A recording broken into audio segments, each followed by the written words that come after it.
Episode of Aussie English. Today I want to do some stuff with phrasal verbs. Phrasal verbs that go with over.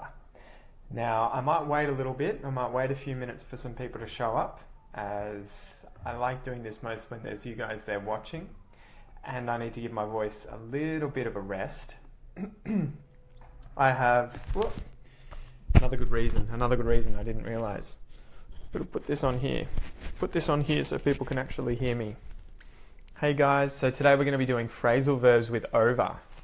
I have a notepad here with all the different kinds. I'm going to see if I could got it in front of the camera. All the different kinds of phrasal verbs that go with the preposition over. And there's quite a few. I'm going to wait a little bit. For some people to show up, for you guys to say g'day. I'm also going to rest my voice. I had to give a presentation today for the PhD, which was 40 minutes, a 40-minute presentation. So my voice is a little bit lost, and I'm drinking a vegetable shake. Vegetable shake. The color of it is not too appealing. It's pretty thick.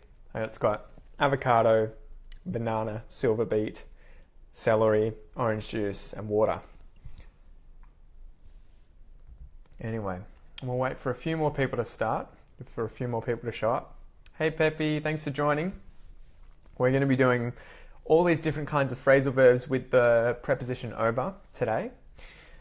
And that'll take us maybe 10 or 15 minutes to get through. We'll get through all these different phrasal verbs, and then we can talk about it at the end. I can give you guys a chance to chat to me, ask me any kinds of questions regarding these phrasal verbs. So to remind you, I've got a big list here, and I'm going to go through all these different phrasal verbs. I'm going to try and focus a little bit more on the concepts, the basic idea of why we use this preposition over with these phrasal verbs.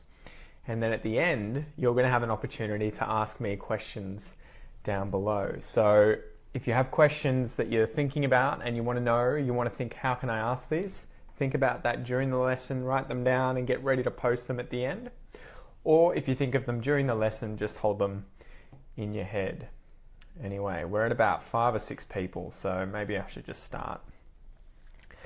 All right. So phrasal verbs are common in English, guys. We use them all the time. Native people use these in place of a lot of other verbs. We use them instead of a lot of other verbs. They're often seen as difficult and annoying and frustrating for people who are learning English as a second language, and I know they're incredibly annoying at times, but they are used quite a lot. And when you break them down and get the basic ideas, the basic concepts of how the preposition after the verb is being used and the different ways in which it's being used, you can start to form these phrasal verbs yourself without having to memorize them. You can just think, what's the verb that I want to use to describe the action, and what's the preposition to describe the movement or the way that things are taking place, the way that that action is being carried out. So we've talked about that in the past, and I want to talk about that a lot today. All right, so the first one is verbs of movement with the preposition over. So a verb regarding movement, can you think of any? Can you think of any and put them in the comments? Movement. So if these were my legs and I was doing this, what kind of movement is that? That's to walk, right? And if I do it quickly, it's to run. If I do it 2 feet at a time, it's to jump.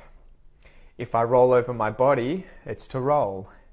If I come, it's something moving towards me, it's coming to me, or I'm moving towards it, I'm coming towards it. And if it's going, it's moving away from. Those are all different kinds of verbs of movement. To come, to go, to walk, to run, to move, and they can go with the preposition over. And when we see those two together, imagine you've got an arrow pointing like this, an arrow, and then a destination. Over is moving from here to here, from here to here.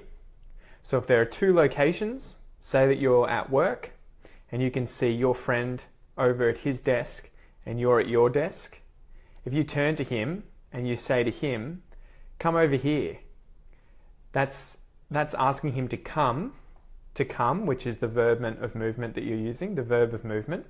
And then over is describing that. He's coming from here over to you. So he's coming over. Can you come over? That's just, can you come? Can you come? Can you come here? Can you come over here? Over is talking about that movement, like this. And so if I said to someone, if you were both standing next to each other at work and you wanted to send him over to his desk, you could say to him, can you go over to your desk? Can you go from here over to your desk? So we can use that with, can you run over? Can you run over there? Can you walk over there? Can you go over there? Can you move over there? Can you jump over there? It can go with any of those verbs. The basic idea is that you're moving from one place to another place. That's the over. So you could think of it as literally going over a distance, going over. So that's the first one. The next one is verbs with over where something falls, like this. So if I'm standing up like this and I fall over. I fall, this is the movement, falling. So I go from high to low, I fall. And this movement is over. So it's going from this to this, from vertical to horizontal. What's another example? So if I had this jug here of vegetable liquid that I'm drinking, my shake, if I bump into it, if I hit it with my hand, it falls over and spills out. So it falls over because it goes from here to here, it goes from vertical to horizontal. And I can say it spills out because the contents inside comes out. And the verb that describes it coming out is that it's spilling by falling. So you could say, if I fell over, I fall from this position to this position and I fall over. Exactly. You could drop something over something else. So if I leant over the fence at my house and drop something, I could drop it over the fence. So I'm dropping, which is this movement, letting it go, and it's falling. But because I'm leaning over something, so imagine I'm doing this action, the fence is here, and I'm leaning over the fence with my hand, and then I'm dropping it. I'm not dropping the thing on my side of the fence, I'm dropping it over the fence. Over. So it's that movement again, like that. That's sort of like the first one, the movement one. But in this case, you can trip over, you can fall over, you can stumble over. If you fall by your feet slipping, they slip. You could say, I slipped over. You can knock something over, like if I had this on my table and I accidentally hit it with my elbow, my jug here of vegetable juice, if I hit that, I can knock it, and if it falls, it's getting knocked over. Someone can bend over, so if I stand up and I do this, and look, I'm literally doing this with my body, I'm bending over like that. And you can also keel over, which means to die. So you'd imagine if you're standing like this and you fall and you're dead, you can keel over. That's another phrasal verb. All right, number 3, a third way of using a phrasal verb with over is if you're driving your car, imagine you're driving your car and you drive on top of a squirrel or a rat or a dog. You drive on top of a bump on the road. What kind of phrasal verb would you form if you're talking about driving and then a preposition to talk about moving over that thing? You're driving over that bump. Exactly. You could say, I'm crossing over the bump. I'm driving over the bump. I ran the bump over, or I ran the animal over. And run in that sense means to put your wheels across. So the wheels of the car go over something. Drive over, run over, roll over, move over. It's this movement again, but then on top of something else. So there's an animal or a bump or a rock, and if you go over the top of it, that's to drive over it. If you're in a car, you could jump over it. If you literally jump on top of it, you can walk over it, you can stumble over it if you kind of, walk across it a little bit unstable. There are all the different ways of talking about walking on top of something, moving on top of something, driving on top of it. You can say over to do that. And you can also say to roll over. So if you are rolling on the ground and you're rolling over like this, you're doing somersaults on the ground, you're rolling over. You're going head over feet, you're rolling over. All right, what about another one? Imagine that I have some contents in my container here and it is filling with water and it gets to the top. If it comes out of the container, it goes over the edge of the container, then I can say that it flows over the container. I can say that it's spilt or it's spilling over the container. And if I am boiling what's in here, so if this was on the stove and I was applying heat to the bottom of it to boil the contents, if the contents came out over the top of this, I could say that it's boiling over. It's spilling over, it's tipping over if the thing falls. That's the fourth one. We can think about this more abstractly, guys. If someone comes to my house and stays for the night, because they're staying from one day overnight to the next day, I can say that they are staying over, that they are sleeping over, that they have come over to my house, they've walked into my house, they've come over to my house, maybe they walked in and they tripped over the doorstep, they've fallen over, they've hurt themselves, so I put them on the couch and I say, you can stay over, you can sleep the night, you can sleep over at my house tonight, you can stay over. Over in this sense is that same idea of passing from one thing over to another thing, but it would be over the night.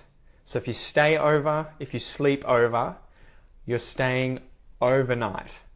So you're passing from one day over the night to the next day. Stay over, sleep over. And you can use that as a noun. You'll often hear kids talking about sleepovers. Hey, can I have a sleepover with my mate, Dad? I want to go to his house and sleep over. That means I want to stay the night at my mate's house. So sleep over, together or separated, it would be together. I think if it's a noun, if it's a sleepover, I think you would put it together because it's a single noun. You might put a dash in there. I'd have to look this up, but I think that's what it is. Sleepover is not something I write very often. But if you sleep over at a person's place or you sleep over with someone, then you would split it and you would use it as a phrasal verb, the verb, and then the preposition over. So that's that one. Stay over, sleep over. You could say stop over as well. That's normally if you're traveling and you're going to a place for a night. You're going somewhere and you're staying overnight. You're sleeping overnight in that town. You could say, I've come to the town and we've stopped over for the night, or we've stopped in this town overnight. You might be able to say both. Okay. Again, this movement, this idea of going from one thing to another like this would be if you ask someone to give something over, to hand something over, to pass something over. So this is just that idea of give it to me. And the idea again of you're here, the person's here, and they have to give you the thing. It has to come from this place over to you.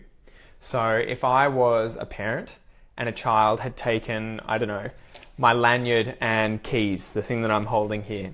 If the kid had taken it and I didn't want the kid to have it, I could say to him, hand it over, give it to me, hand it over.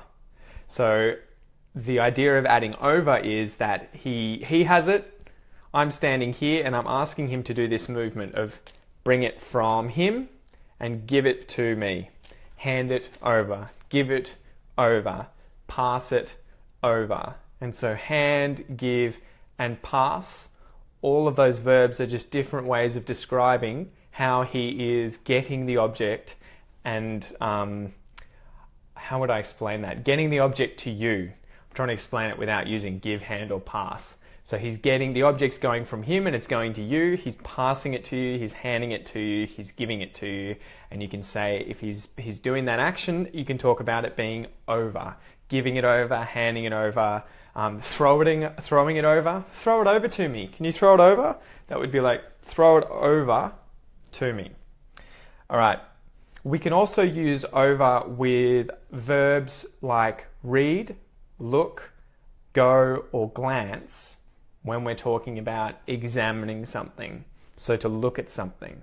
If I wanted someone to review something, imagine this was a thesis, my thesis from my PhD, and I wanted to give it to my supervisor to examine. I wanted him to read it, I wanted him to correct it, I wanted him to go through it. That's another phrasal verb. To go through would be to go through the entire thing, literally, by flipping each page. The phrasal verbs I can use would be, I've got them here, to read over it. So he would read the whole thing, over. To look over it. So he would look over the whole thing by going over the whole thing. He's going through the whole thing. He's examining this thing. You could glance over it, and that's more the idea of doing it quickly. So a glance, if I'm glancing at you, it would be not looking or staring. A glance would be more like this. It would be a quick look where I've just gone, just look quickly and then look away. That's a glance. So if I glance over something, that would be more brief, very quick. I've looked over it, but really quickly. I've glanced over it. So we've got a few more here, guys, and these are the odd ones now. These are the odd ones. So we went through different kinds of movement with that idea, the concept of over, and that kind of applies with all of those previous examples that we went over, that we went through. That's another example of to examine. We just went through, we went over all of those examples. These ones are more irregular. So I guess they may not be. We'll go through them though. We'll go over them. If you get over something, you can use this in that you recover. You recover from something, you get over something. So if I had the flu and I was really, really sick, like coughing, I had a runny nose, snot's coming out, maybe I've got a headache, I've got a sore neck, the typical symptoms of having a flu. If I get better, if I heal, I could say that I am getting over the flu. So I guess the idea there would be that the flu, the disease, the thing that you are recovering from is an obstacle. It's something in your way and you're getting over that thing. So you're getting past it, and it's getting out of your way, you're getting over that thing. You're getting over that thing. So that's the idea of using the phrasal verb get over, using the phrasal verb with over there to recover. You can also use get over in move past something emotionally.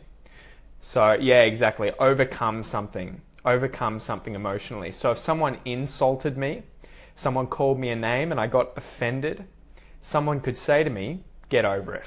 As in, overcome it, move past it, stop worrying about it, get over it. So you can use that as well, and that's more a figurative way of using, I guess, to recover from. It's kind of like that. It's a little bit different, but if someone insults you or someone's upset about something, you can say to them, get over it. You need to get over it. I hope you get over it. Two more. To take over.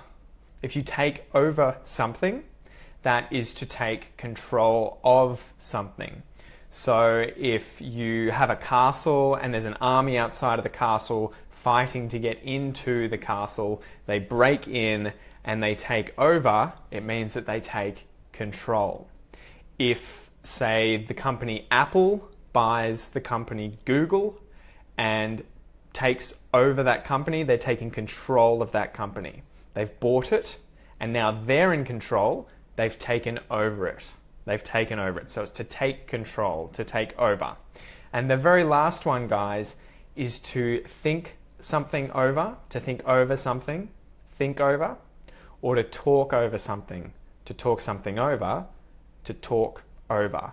And this means to think about, to talk about, but like to ponder about something, to think about something. So for instance, an example would be, I asked my parents to buy me a new bike. I asked them to buy me something.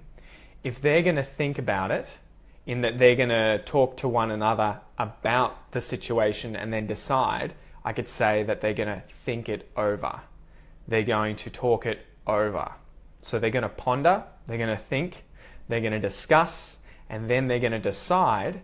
And that process, I guess if you imagine the decision here and they're trying to get over it, they're trying to sort of, I guess, conquer it, take control of it. It's that the basic idea of coming to a decision, figuring it out.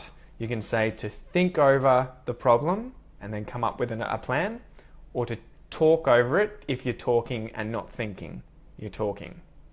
So those are all those different ways of using phrasal verbs with over, guys. Most of them make pretty much literal sense. The basic idea that you want to have in your head when you're using these phrasal verbs is that there are, I guess, two things that are being acted upon.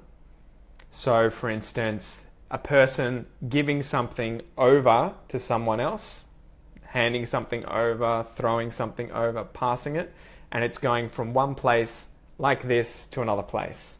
So imagine someone walking over a bridge. They have to walk up and then over a bridge like that. So if you've got any questions, now's the time, guys. We'll open it up for you guys to ask any sorts of questions that you would like regarding phrasal verbs with over, phrasal verbs in general. You can ask me about other things regarding English, expressions, things about Australia, anything you want. This is your time to ask questions about anything you want and give me something to talk about. And I might have a little drink of my vegetable shake while I'm waiting for you guys to post something.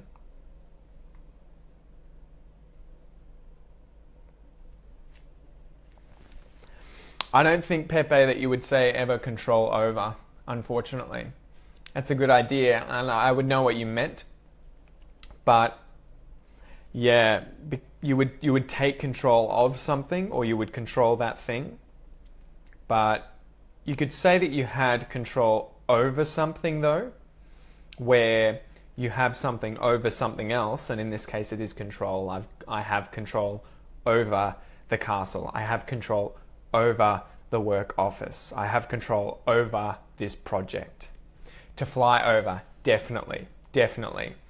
So for instance, if you were flying from, say, Canada to South America, you would fly over the US. You would fly over Mexico. You're flying from one side of it, over it, to the other side of it. So it's that movement from one side to the other of the continent. You're flying up and over, to fly over. What about you guys, everyone else watching? Have you got any other ways of using this phrasal verb that you can think of? Put them in the comments below. And what's Chris said here? Do you know something about the new citizenship test? I've seen this being posted, but I haven't actually read much into it, meaning I haven't looked into it. I haven't tried to discover more about it. I have heard that a lot of Australians might fail this, even native speakers might fail this test because it's very difficult now, but I'd have to look into it. I know that it's a pain. Is that something that you're wanting to apply for in the future, Chris, to become a citizen? Is it appropriate to say good day if you meet someone in the evening or night? Absolutely, mate. Absolutely. So that question comes from Tilak. I would say that pretty much like hey, hello, or hi. I would say g'day. So that's the kind of thing where I'm not thinking of what time of day it is, where I would be if I said good morning or good evening or good night. In all of those cases, or even good afternoon as well, I would be thinking about what time of day it is. But when I say good day, I'm not thinking about time of day. I'm just thinking, hey, hello, how you going? G'day. So I would say that anytime at all. Good question, good question. Phrasal verb with up, please. That'll be coming. There's quite a few. Can you think of any that you can post in the comments here about how you would use phrasal verbs with up? And obviously the movement, if you think about over is this movement, then up, at least the very, very, very literal movement would be like this, right? At least the first movement. That would be down. This movement would be up. But what about everyone else watching? Have you got any other questions regarding English or phrasal verbs? There might be some of you who have only just arrived and you'll have to go back and watch, but we went through 10 or more different meanings of phrasal verbs that take over after them, the preposition over that goes after verbs. And the basic idea of these sort of lessons or discussions is for me to tell you about how to conceptualize in your head what these prepositions mean, and then how to use verbs to substitute in different verbs to use these in conversation. So as soon as you get the concept, as soon as you get the idea in your head of, I'm trying to describe walking, and I'm trying to describe walking in this action, then I know that I need to say walking over. If I'm trying to describe jumping in that action, I can say jump over. So that's the best way to practice phrasal verbs, guys, at least ones like this where they have a literal sensical meaning, whereas there are other phrasal verbs like to look something up, that might be okay, but there are certain phrasal verbs like figure something out, where there's no real literal reason that we use out in that sense, at least off the top of my head. So any other questions, guys? Put some questions down here in the comments, whether it's about phrasal verbs, whether it's about Australia, about English, about pronunciation, about grammar, anything you guys like. This is your chance to ask away. You can ask any question you would like, and I will try and answer it as best I can.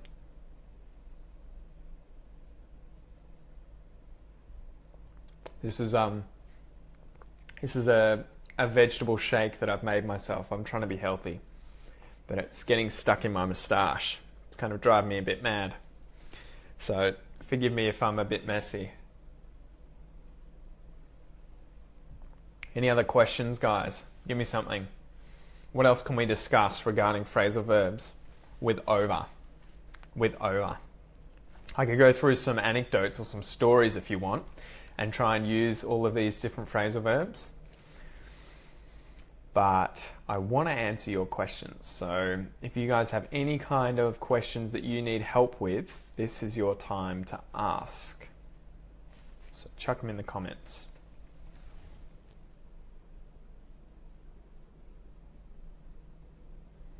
So Pepe wants to know if we use hangover. Hangover I wouldn't use. It depends on the sense, I guess. You could use it where it takes an object, a direct object, where you would say you're hanging something over something else. All right, here's a good example. Can you see behind me here my towel? There's a towel that's drying there on the, what would you call that? The gauze door. That towel is hanging over the door. And that's because this bit at the top here, doing this movement definitely would. All right, some more questions here. What else have we got? Sorry, there seems to be a bit of a delay. So quite a few of you have got this. To pull over. Andres says to pull over. Yep. My head. So again, the verb is describing what you're doing, that you're pulling, and over is the movement that's occurring, or the way in which the thing that you're acting on is moving. So it's moving over something else. So if I pull a scarf over my head, I pull a blanket over my head, definitely. What else have we got here? There's some good examples of phrasal verbs with the preposition up. Do you know any community where they go to practice in Sydney. I'm not sure. There are some communities in Melbourne called Lingo's Language Meetup. There is Mundo Lingo Language Meetup as well. And there is also, new to Melbourne, I think, Fluent Fast Language Meetup. So I would imagine in Sydney there are similar ones. You might just have to look on Facebook. I would check out Facebook and type in Language Meetup Sydney, and you will probably find some. So give that a look, Pep. So if you look something over, it means that you're examining that thing. So you're looking over that thing, you're, what else do we say here? Reading over it, you're going over it, you're glancing over it, you're examining it. You're going through the thing. If you overlook something, that idea would be that you're looking over the top of the thing. So you're overlooking it and you're not seeing it because you're looking over the thing. You're looking above the thing. So if someone was reading a report and they overlooked a section of the report whilst they were looking over the report, that's getting tricky. That means that they would have missed the first part. They overlooked it, they missed it, they didn't remember that they saw it. So imagine they were reading down the page and they went like this and then all of a sudden skipped it and then kept reading. They've skipped over the thing, they've overlooked the thing, they've gone across it or over it. But to look over something would be to examine the whole thing. Overlook, to miss. So if you're going to use over first, or to overlook, that's one whole thing. I think it'd be one word too, it wouldn't be a phrasal verb. To overlook would be to look above the thing and miss it, to not see it, to be blind to that thing. So I hope that helps, Tilak. Gift asks, how about come across? You can use this in multiple ways. You can come across by coming from one place across to another place. So whereas over would describe this movement of going above and then over and then across, the whole sort of an arc kind of movement to come over, across would be more of a straight direction horizontally, straight across. So for instance, if I slide across my chair, I do this. Whereas if I slide over my chair, that would be like I've literally gone from one side of my chair up and then over the whole way over the chair. So to come across can be used like that.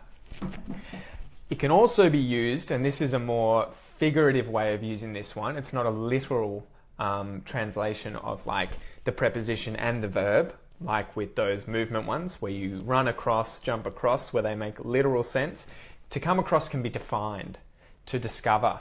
So if someone comes across something, the idea is that they have walked and come to that thing. They've come across from a place, I guess, and they found that thing. But when I hear come across, in my mind, I'm not thinking about the phrasal verb coming and then adding the preposition across on. I'm thinking of it together as to discover. So if I was hiding in the park and someone just happened, they just by chance, as luck would have it, they were walking through the park and they saw me and they were like, oh, it's Pete.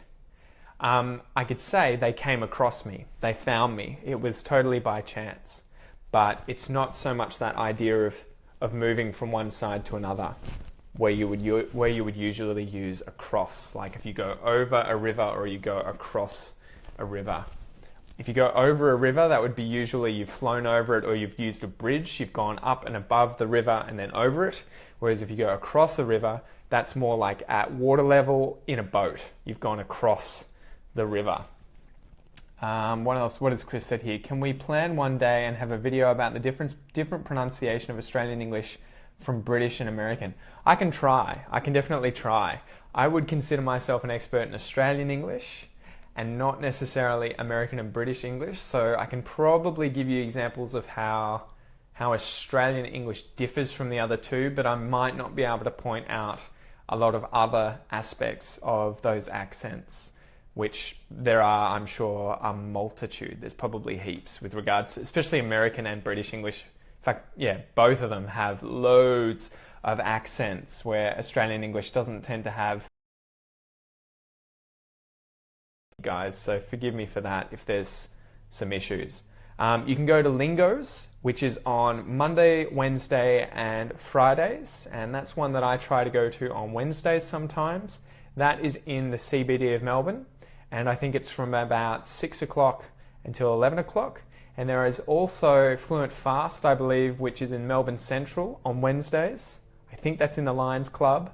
That's a bar in Melbourne Central. And then there is Mundo Lingo, which I believe is in the German Beer Cafe or European Beer Cafe. Maybe it's the European Beer Cafe, which is on, I think it's on Elizabeth Street in Melbourne. So those are 3 places you can go. They're 100% free. You go and you can practice any language you like, but primarily English. And what else have we got? I'll do some more questions here before I go. Will using phrasal verbs help to get a better score in the TOEFL and IELTS speaking test? I think it's not so much whether or not you use them, I think it's how you use them.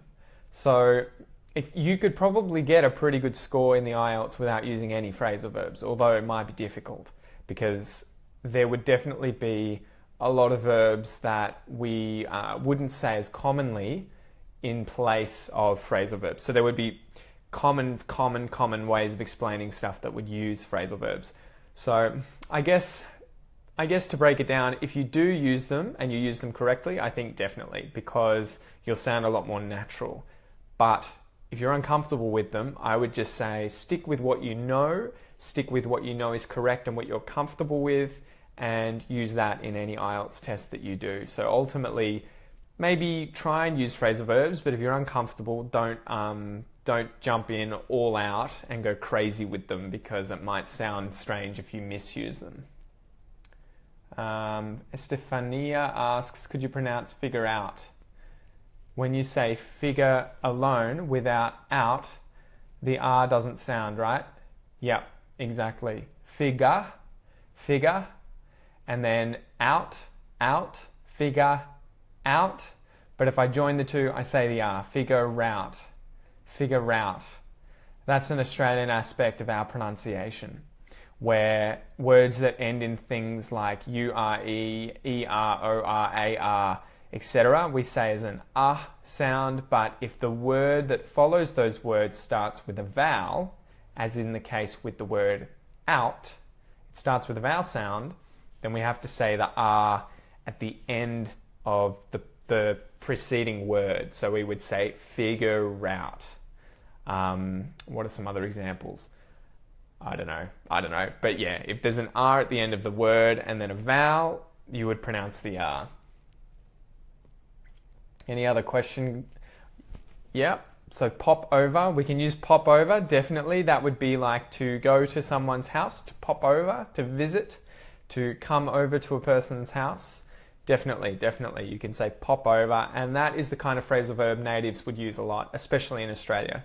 I would say that to my friends all the time. Do you mind if I pop over? I might pop over later. Did you want to hang out? I'll pop over. I'll come over. I'll go over to your place soon.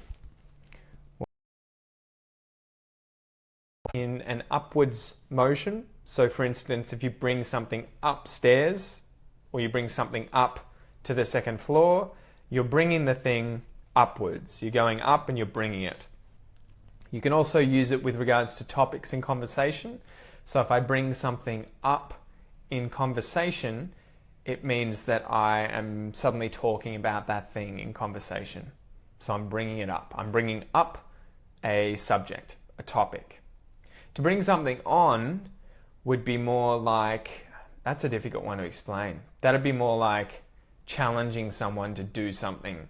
So, and especially to you. So if someone challenged you and said, I bet I can beat you at jiu-jitsu. I bet I could beat you in cards. I bet I could beat you in something else. You could say to them, bring it on. Bring it on. Which would be like, bring that challenge on to me. I'm ready to accept it. I'm bringing it. I want you to bring it on. I want you to bring it on.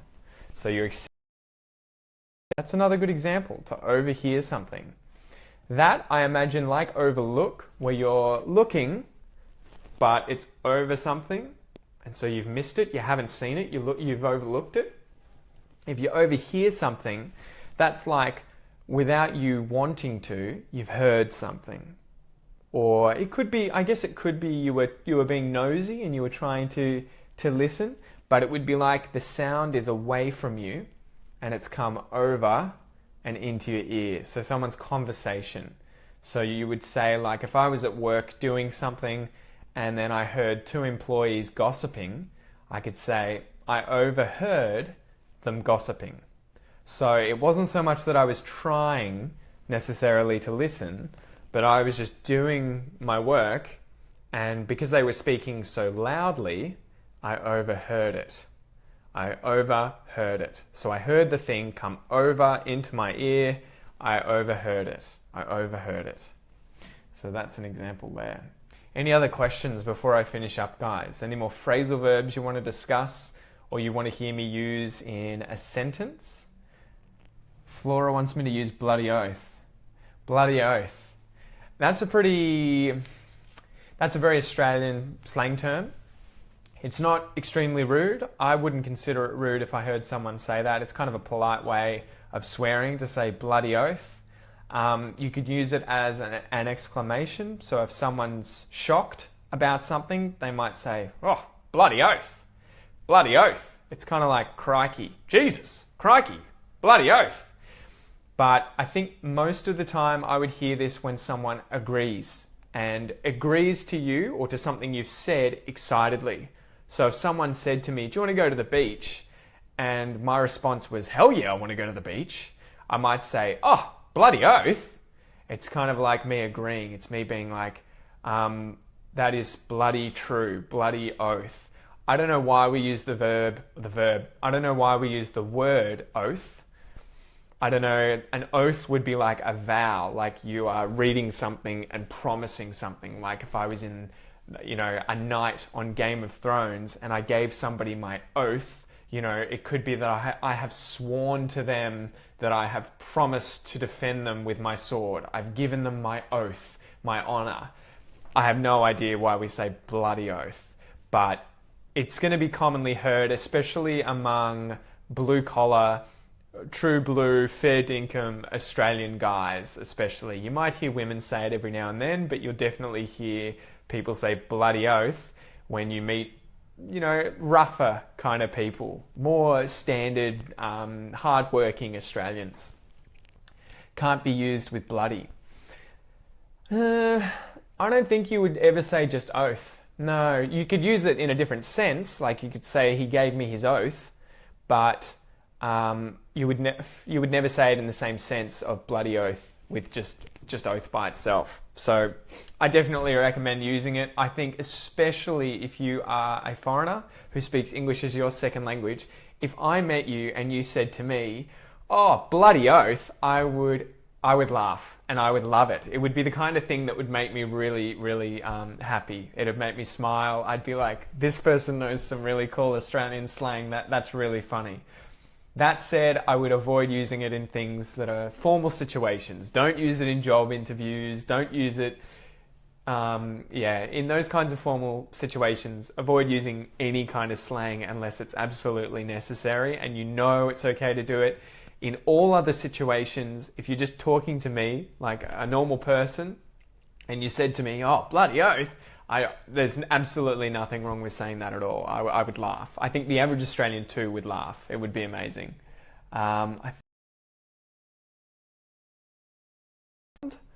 You can use these as opposites. Overwhelmed, underwhelmed.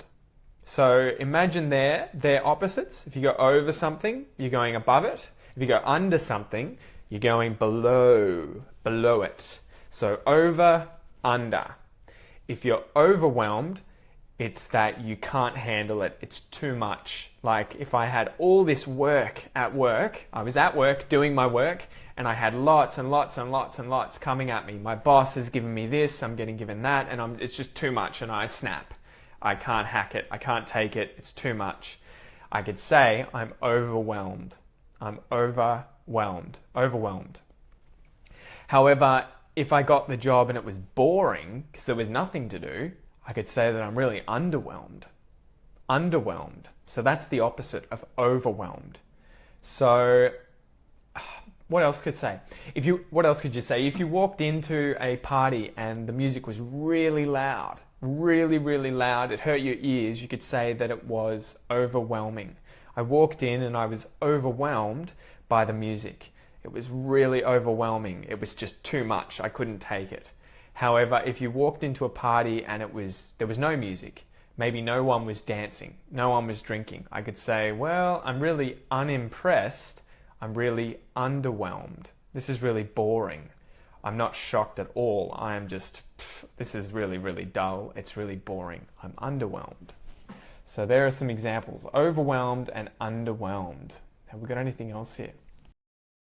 What is the difference between over and above, at least in terms of, I think, above would be the situation, so where you are. So if something was sitting here, like a bird was hovering above my head, it's just sitting here, above. Whereas if it flew from one side over my head, above my head, to the other side, it made that movement, that's over. That's this movement over. The position is above, but the movement is over. I hope that makes sense, mate. So for instance, if I drive, so when I go across a bridge, if I drive across a bridge, I'm driving over a road, I'm driving over a bridge, driving like this. If there's cars going under the bridge, when I drive over, I'm above the cars that are under. So they're opposites, above and over. Above is the position, being on top of, being higher than, and over is going from one side to the other like this. I hope that makes sense. Any other questions before I go, guys? It's almost 7 o'clock. In fact, it's 7 on the dot. So we've probably been chatting for about an hour. I might bail soon, so if you've got any last questions, feel free to ask. I haven't gotten very far through my vegetable drink, so I've got to finish that.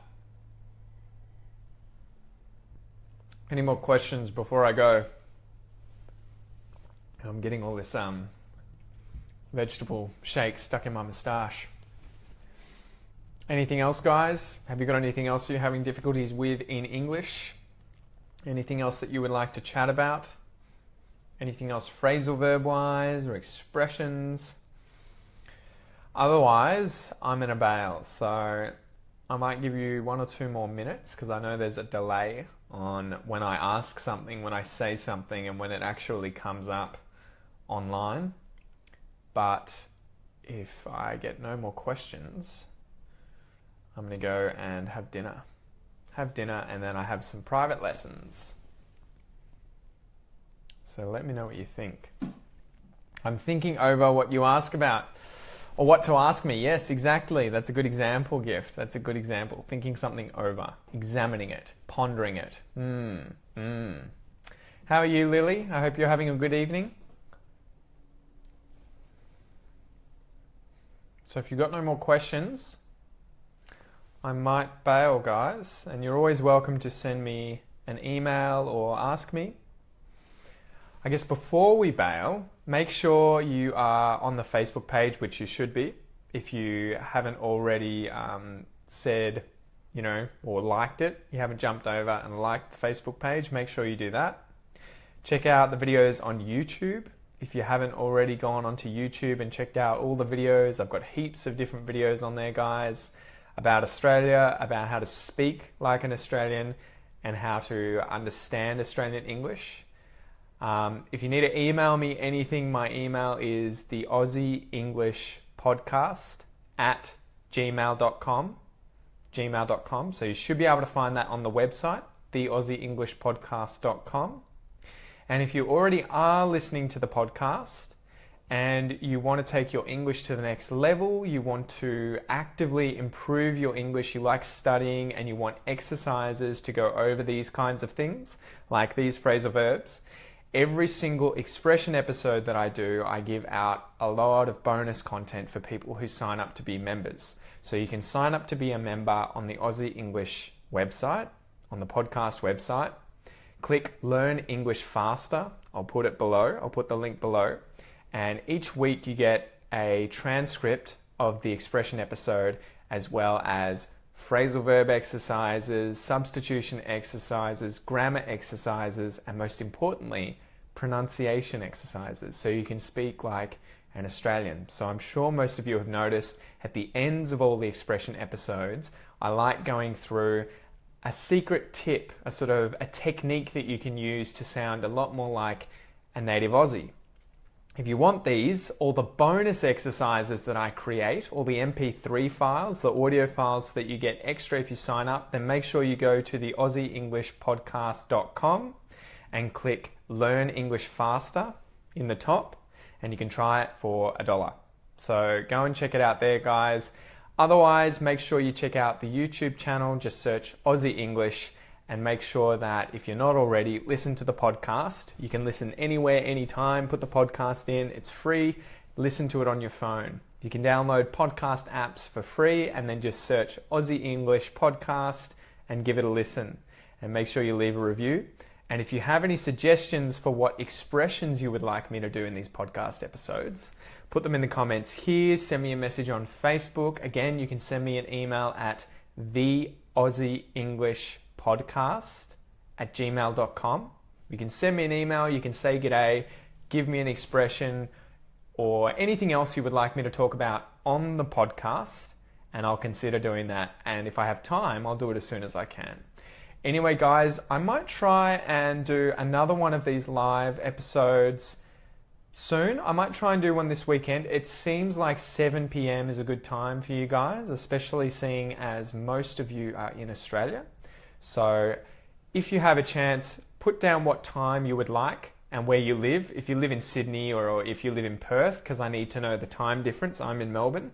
If you have a suggestion for what time and what day, put it in the comments, or again, send me a message and I'll try and consider it. I will try and do one on Thursdays from now on. We'll see. We'll see how I go, but I'll aim to do one next Thursday at the same time from 6 until 7.